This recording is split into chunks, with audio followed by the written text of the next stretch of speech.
I have this very distinct memory of driving back from Iowa City with him after going to the record collector and buying some records, and he bought John Lee Hooker, and we were proud. It was great. John Lee Hooker's fantastic. And I bought Jethro Tull, and he was just ribbing me just constantly on the way back. It was just raining hard. But turns out Jethro Tull ended up being his favorite one, and at least one of them.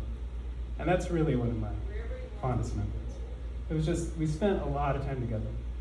A lot of time talking about coffee, talking about spirituality, not talking, doing drugs, unfortunately. A lot of it was fun. Manu gave me my first cigarette. I have a lot of incredible memories of him. And I hope to carry on those memories with me. I hope they don't fade. I know they will, but the root of them remain within me. So anyway, I don't know where else, I don't know how many other memories I could, probably just, I don't know, as the night goes on, they'll just kind of begin to pop up more and more and become clearer and clearer. So anyway, Manu, we love you. I love you. We will all feel you every day, but we also miss you. We miss your person, and we miss being with you. Thanks. Thank you, Darren.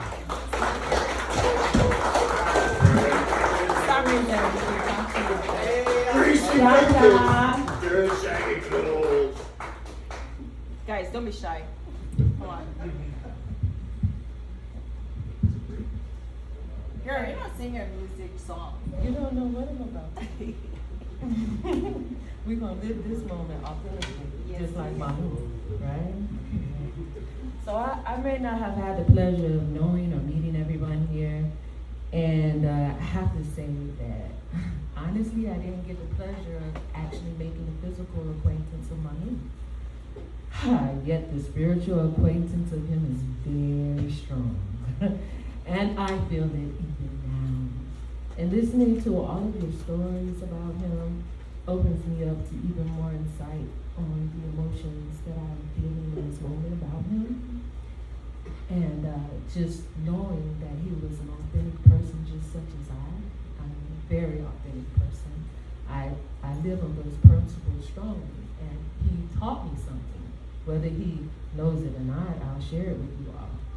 I have strong-willed family, very strong-willed family. I'm supposed to be a tough individual. Like, I can take it, I can make it, I can do it all, I can speak up. But there are some people who carry this bravado, this energy, this masculinity, or even just being even feminine. It doesn't even matter whether you're masculine or feminine. You can carry a tone of energy that just resonates with everyone about how powerful you are. So I met Mr. John here, one of his tenants actually, and he opened up to talk to me about Manu one day, and we've been working on a couple of projects, and I was chatting with him on the phone one day, and he said, yeah, I have a son here, he's in the car. And I said, I always wanted to meet Manu. I hear all of these stories about Manu. So I said, can I tell him hi? And he said, yeah, Jaja, you can tell him hi. So y'all know Manu, and so I can imagine y'all know the stories I heard. So I was like, hi, Manu, and quickly ran away, just like a little kid. Because I was like, my heart, I wanted to stay, but my finger was already on the red button because I didn't really know what to expect. And honestly, I felt like in that moment, that was the time I was really supposed to press in and just accept whatever he gave, because that would have been the reality and the authenticity of a moment that I would have had the privilege of sharing with him in this space, in this realm, in this thing that, this realm we call Earth. So, yeah, that's my experience with Manu. That's as close as I got to the deity. And I really believe that he was in God manifested in the flesh and living in that essence as truly as he possibly could. We all have faults. Some faults worse than others. They're all sins, but some are just heavier than others. And I have a little story that kind of connects all of this together for me and this emotion of what I'm feeling spiritually. I was walking barefoot through the graveyard the other day, and I was high, no lie. Then I got high. I love Earth. I'm not gonna lie. So I was connected, really connected, and I was singing a song to a particular plot that just led me through walking through the graveyard, and I got over to a portion of the graveyard where it just looked like all the stones were facing me, like 1,000 tombstones, like audience. And I was just overtaken by it. So I began to speak to them. And I was like, I know, I don't know if y'all feel me, but I'm walking over here on the soles of my feet, and I sure feel y'all's energy. It feels powerful. It feels so strong. And I came upon these stones that read, the first stone said, read. And then to the left of it, it said, let's. That was the family's name now. The next one said, y'all not gonna believe me, but it said, love. And then I panned my eyes back to the right again from the word read, and it said free. So I took that as read, let's, love, free. Oh, this family, like how you can't make this stuff up. So I was singing as I was walking through the graveyard, and I felt very connected, and it opened up a spiritual realm for me in a way, and I felt like I need to share this song with y'all today. And if y'all know this song, I want y'all to sing it with me because it's a very familiar song. I don't think too many people don't know this song. So I'm gonna step back a little bit, and we're gonna play this a cappella in honor of the memory of Manu and his transition, because he's remembered in the flesh, but yet he still eternally lives on. Where's my techno guidance? Oh, we have technical difficulties with this mic. Yeah, just hold on to it. Perfect. Hey, I got the mic. Yeah. All I need is one mic. Well, anyway. I said I'm authentic, y'all.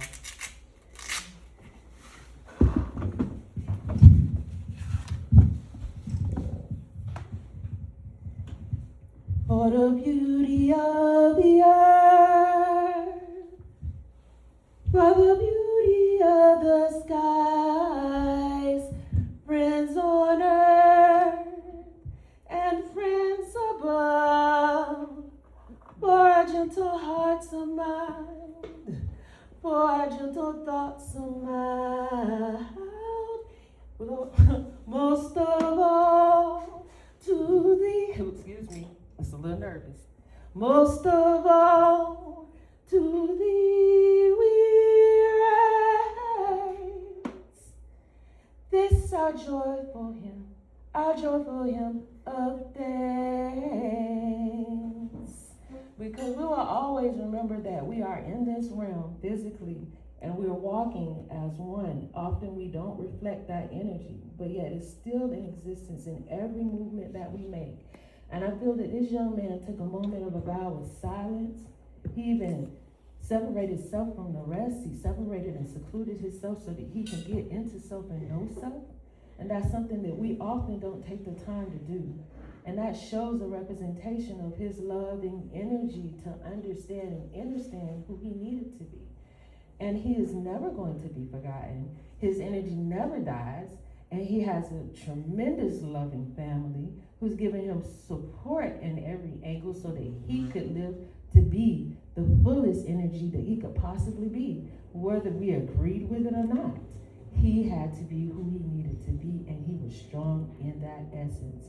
And for that, I love it. And I say, for the beauty of the earth and the beauty of the skies, for the friends above and the friends on earth, and our thoughts are going to be gentle and mild, because we are going to remember all the gentle things about him, and even the rough things that made us think about things that made our hearts even more gentle when we take them in and learn the lessons from them.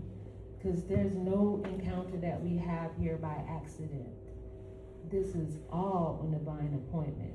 Every individual that's in this room right now is here for a specific intention, and the intention is always felt.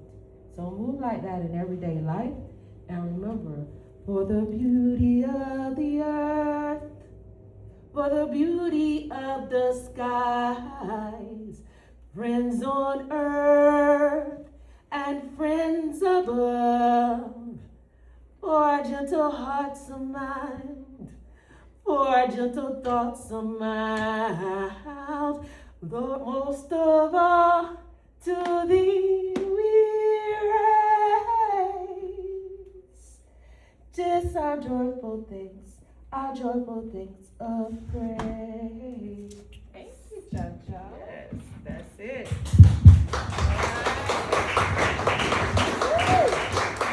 All right. Any more friends? Any more friends? Yeah. Baby, you're welcome. Oh, you're gorgeous, darling. Thank you, Tom. We. Well, I did not know this was going to be a free-for-all, so I decided, I was thinking, I wasn't expecting I would speak here this evening with all these beautiful friends of Manu, who, some of which I know, some I have not yet met.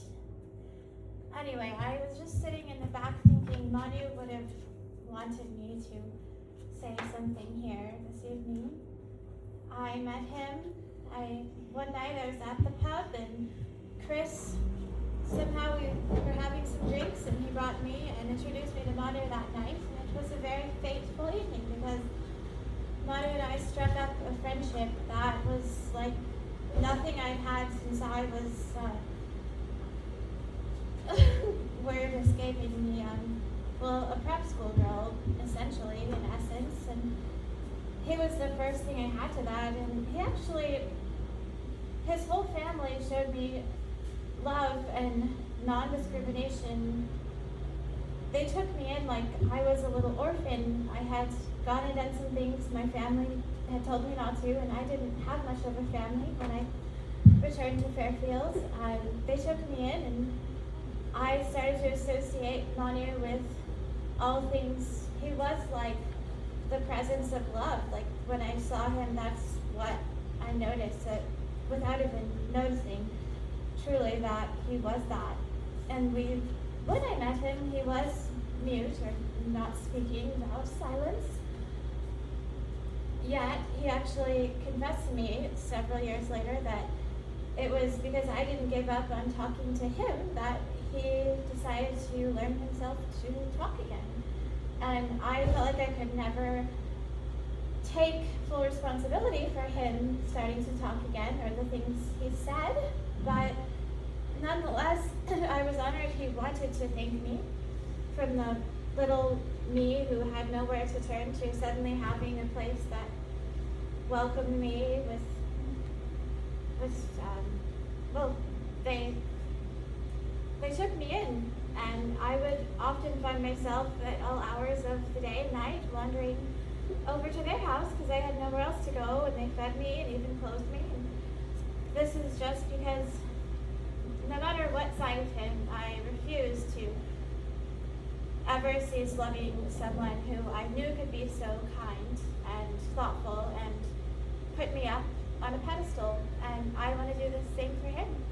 And I still haven't, I am in slight shock that he is lost to us in this fleeting life as we know it, but I believe in forever. And one of the last things he said to me was, I don't believe in death. And I didn't respond, and I just said, I'm going to wait until you meet your death to myself, and then I'm going to forgive you for everything, because I cherish what was between us, and that will live on as long as I do. God bless Manu. Baby, anyone else before I start partying and get drunk and eat food? Anyone else wants to say anything? Can I say something? Yeah, come on. You're all welcome.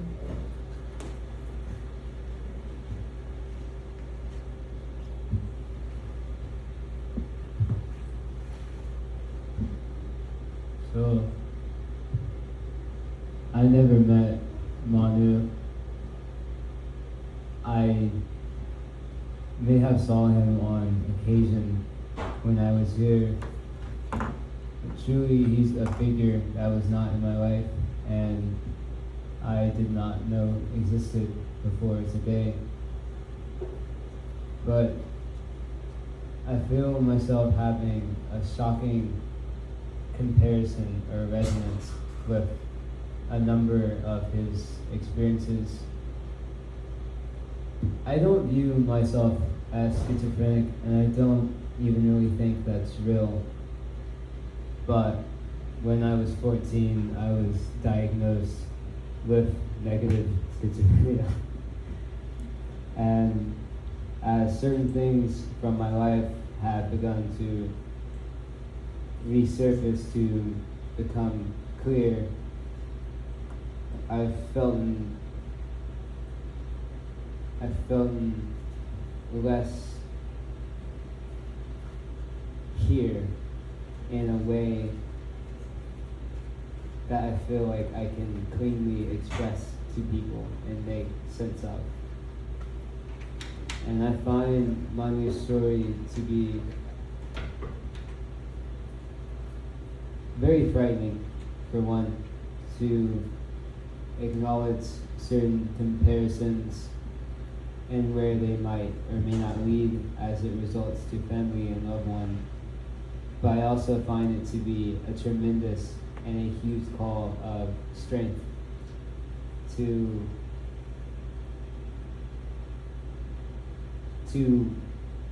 be real, to be as real as I possibly can be, even if it is not a version of realness that has reference that other people can easily classify. And in that way, I'm grateful for this event of seeing Manu and recognizing him as a beacon of strength in the experiences he went through and the messages he taught while he was on this earth. Thank you. Wow. Thank you. And we never knew Manu, and we knew Manu. I see your faces. This is the last time we can say this. But I can tell you something about Manu. Manu only could keep up with my ass, like the only girl. Like, why are you so rude to the other girls, but you always kept up with me. And that's why I got to be his best friend for 13 years now. And he was a poet, an artist, inventor. He liked wood, he liked to fix stuff. And he was a lover too. Like, you brought everyone together. Like, hey, come over, let's get drunk, let's get high. You know that. We all know that. And I appreciate his parents. Thank you. And Chris, he's not in here. He's dealing with his own thing outside there. But I really appreciate you guys for coming over, and he's truly loved you all, and he's looking down on us every day. Because we, the barrier that kept him going on until today, he was holding on. He wanted to see all of us to be a good and comfortable, happy artist, rock and roll, I guess. That was his thing. So eat, be merry, and love, and give peace and joy. Today is Manu's Day, and don't forget him, please. Pick up all the calendars, whatever you want to over there. That's gonna be memorabilia to you. Yeah, we'll have some more stuff. We can actually send mail to you guys if you want to, buy his merchandise, because I'm gonna have his socks and shirts gonna print out next year. So his artwork is gonna still live on 1976. Thank you, and eat and move.